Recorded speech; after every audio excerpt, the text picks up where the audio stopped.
আমরা ইতিমধ্যে differential equation সম্পর্কে জেনেছি। আজকের ক্লাসে আমরা সেপারেবল ডিফারেনশিয়াল ইকুয়েশন সম্পর্কে আলোচনা করব।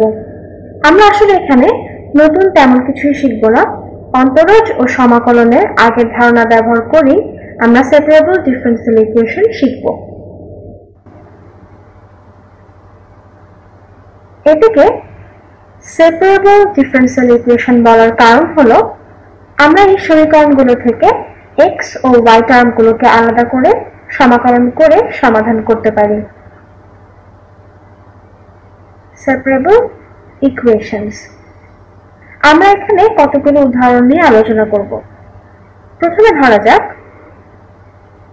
dy by dx সমান x স্কয়ার ভাগ 1 মাইনাস y স্কয়ার। এই সমীকরণে অন্তরজের সর্বোচ্চ ঘাত 1, সুতরাং সমীকরণটির ঘাত হলো 1। এটি একটি ফার্স্ট অর্ডার ইকুয়েশন। এখানে অন্তরজের সাথে অন্য কোনো টার্ম গুণ আকারে না থাকায় লিনিয়ার ইকুয়েশন মনে হলেও আরেকটু ভালোভাবে লক্ষ্য করলে দেখা যাবে সমীকরণের ডান পাশের রাশির হরের একটি পদ হলো y স্কয়ার। y এখানে অধীন চলক, y এর মান x এর উপর নির্ভর করে, অর্থাৎ আমরা যদি x এর মান পরিবর্তন করি তবে একই সাথে y এর মানও পরিবর্তিত হবে। y এর ঘাত 2 হওয়ায় এই সমীকরণটি একটি নন লিনিয়ার সমীকরণ। আরেকটু বুঝিয়ে বলি, সমীকরণের উভয় পাশকে 1 মাইনাস y স্কয়ার দিয়ে গুণ করে আমরা পাই 1 মাইনাস y স্কয়ার গুণ dy dx সমান x square. 1 minus y square গুণ dy dx সমান x স্কয়ার, অর্থাৎ অন্তরজের সাথে y স্কয়ার গুণ আকারে থাকায় এটি একটি নন লিনিয়ার সমীকরণ। একইভাবে y স্কয়ারের পরিবর্তে সেখানে শুধুমাত্র y থাকলেও সমীকরণটি নন লিনিয়ার হতো, কারণ অন্তরজের সাথে অধীন চলক y গুণ অবস্থায় আছে। যাই হোক, এটি ছিল সেপারেবল ইকুয়েশন সমাধান করার প্রথম ধাপ। আমাদের আসল লক্ষ্য হলো dy এবং dx পদগুলোকে আলাদা করা এবং সেগুলোকে সমাকলন করা। এজন্য সমীকরণটির উভয় পাশকে dx দিয়ে গুণ করে পাই 1 মাইনাস y স্কয়ার গুণ dy সমান x স্কয়ার গুণ dx। এবার সমীকরণের উভয় পাশকে সমাকলন করতে হবে। সমীকরণের উভয় পাশে সমাকলন চিহ্ন বসানো যাক।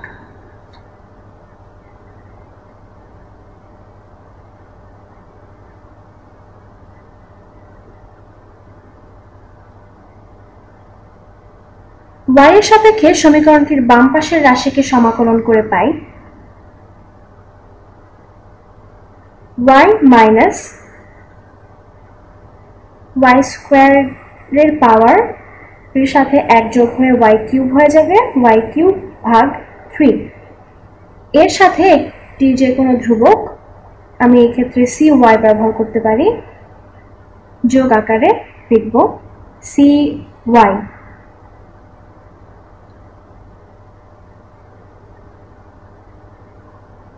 একইভাবে ডান পাশে x স্কয়ারের পাওয়ারে 1 যোগ হয়ে x কিউব হবে এবং পাওয়ার দিয়ে ভাগ যাবে, অর্থাৎ x কিউব ভাগ 3 যোগ যে কোনো ধ্রুবক, এই ক্ষেত্রে আমি ধরছি cx।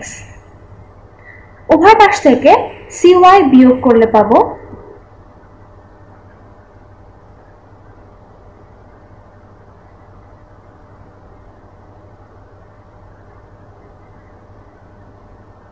y minus y cube by 3, y minus y cube by 3 plus সমান x cube by 3 plus cx minus cy। এখানে ধ্রুবক cx এবং cy এর মান জানা না থাকলে তাদের বিয়োগফল আরেকটি ধ্রুবক হবে এটা জানা আছে, তাই এই দুটো কেটে আমি c লিখতে পারি। সুতরাং সমাকলনের সমীকরণের উভয় পাশে ধ্রুবক না লিখে যে কোনো এক পাশে লিখলেও চলবে। সমীকরণটির উভয় পাশকে এবার 3 দিয়ে গুণ করব।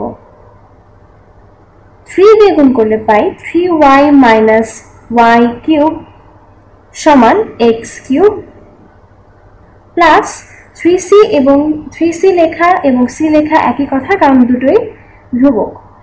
তাহলে ডান পাশে x³ প্লাস c লেখা যায়। আমরা এই ডিফারেন্সিয়াল ইকুয়েশনটি সমাধান করে ফেলেছি।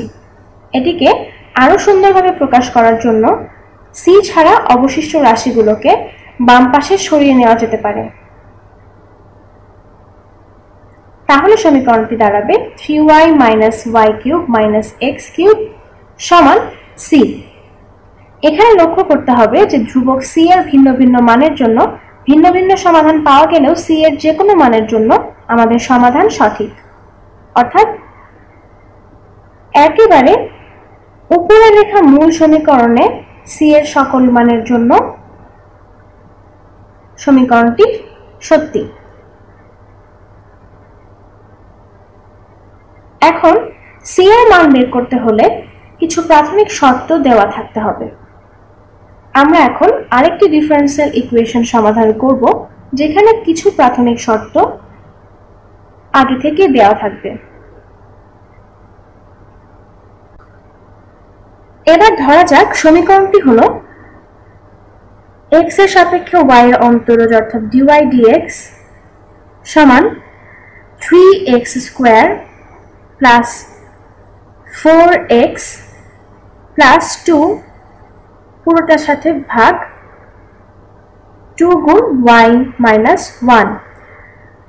এখানে প্রাথমিক শর্ত দেওয়া আছে y অফ 0 সমান -1, অর্থাৎ x এর মান 0 হলে তার জন্য y এর মান হবে -1। এই সেপারেবল ডিফারেন্সিয়াল ইকুয়েশনটি সমাধান করে সমাধানের প্রাথমিক শর্ত আরোপ করলেই আমরা ধ্রুবক রাশির মান পাব। সমীকরণটির উভয় পক্ষকে 2 গুণ y - 1 দিয়ে গুণ করলে পাওয়া যাবে 2 গুণ y - 1 গুণ dy বাই dx সমান 3x² প্লাস 4x প্লাস 2। এবার উভয় পক্ষকে dx দিয়ে গুণ করলে পাই,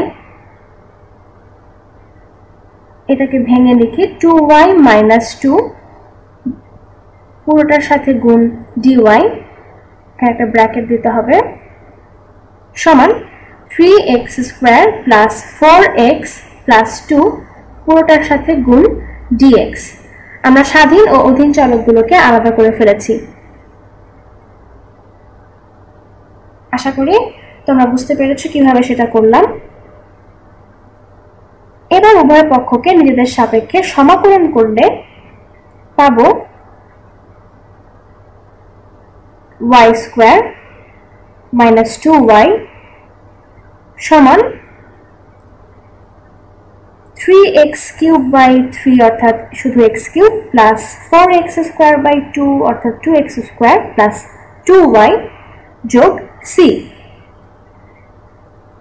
আমরা এখানে উভয় পক্ষে সমাকলন করলে সমীকরণটি শুধু এক পাশে সমাকলনীয় ধ্রুবক বসিয়েছি। আশা করি আগের উদাহরণ থেকে এর কারণ তোমরা বুঝতে পারবে। এখানে ডান পাশে এই c আসলে উভয় ধ্রুবকের প্রতিনিধিত্ব করছে। এবার সমীকরণের প্রাথমিক শর্ত আরোপ করলে c এর মান পাবো, সেটা বসাচ্ছি।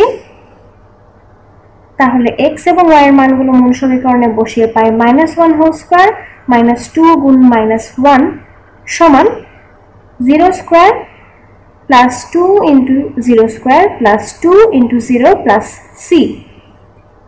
0 অংশটুকু পুরোটি বাদ হয়ে যায়, বাকি থাকে c। বাম পাশে -1² মান 1, -2 গুণ -1 সমান 2, অর্থাৎ 1 প্লাস 2 ইকুয়াল টু c। তাহলে c সমান 3। আমাদের সমাধানে c এর পাবো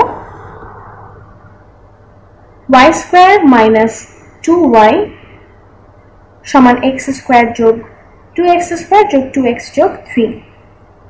এবার লিখে ফেলি x³ plus 2x² plus 2x plus 3।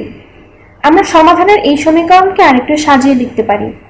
বাম পাশে পূর্ণ বর্গ পেতে হলে উভয় পাশে 1 যোগ করতে হবে। তাহলে পাবো, একটু নিচে নামিয়ে নিই, তাহলে পুরো স্ক্রিনটা দেখতে পাও, y² মাইনাস 2y প্লাস 1 সমান x³ যোগ 2x² যোগ 2x যোগ 3 প্লাস 1 ইকুয়াল টু 4। বাম পাশের রাশিটি হবে, নিশ্চয়ই বুঝতে পারছো, y মাইনাস 1 হোল স্কোয়ার। ডান পাশে আগের মতোই থাকবে x cube plus 2x square plus 2x plus 4। এখান থেকে আমরা লিখতে পারি y মাইনাস 1 সমান ডান পাশের রাশির বর্গমূল। আমরা জানি বর্গমূল করলে কোনো রাশির মান ধনাত্মক বা ঋণাত্মক হবে, সেটা আমরা আগে থেকে বলতে পারি না, অর্থাৎ যে কোনোটি হতে পারে। এজন্য ডান পাশে বর্গমূল চিহ্নের আগে তা বসাচ্ছি। বাম পাশে 1 কে আমরা ডান পাশে নিয়ে এসে এইভাবে লিখতে পারি। আমরা বর্গমূল করার জন্য রাশির ধনাত্মক না ঋণাত্মক মানটি নেব, তা প্রাথমিক শর্ত থেকে নির্ণয় করব। প্রাথমিক শর্ত অনুসারে এই সমীকরণে x এর মান 0 বসিয়ে আমরা পাবো y সমান 1 যোগ অথবা বিয়োগ 4 যোগ অথবা বিয়োগ রুট ওভার 4, অর্থাৎ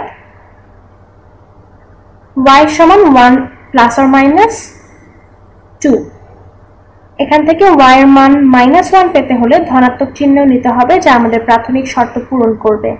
এখানে লক্ষ্য করতে হবে বর্গমূল চিহ্নের ভেতরের রাশির মান ঋণাত্মক হলে বর্গমূল করার পর আমরা একটি অনির্ণেয় রাশি পাবো, অর্থাৎ x এর মান এমন হতে পারবে না যার জন্য বর্গমূলের ভেতরের রাশির মান ঋণাত্মক হয়।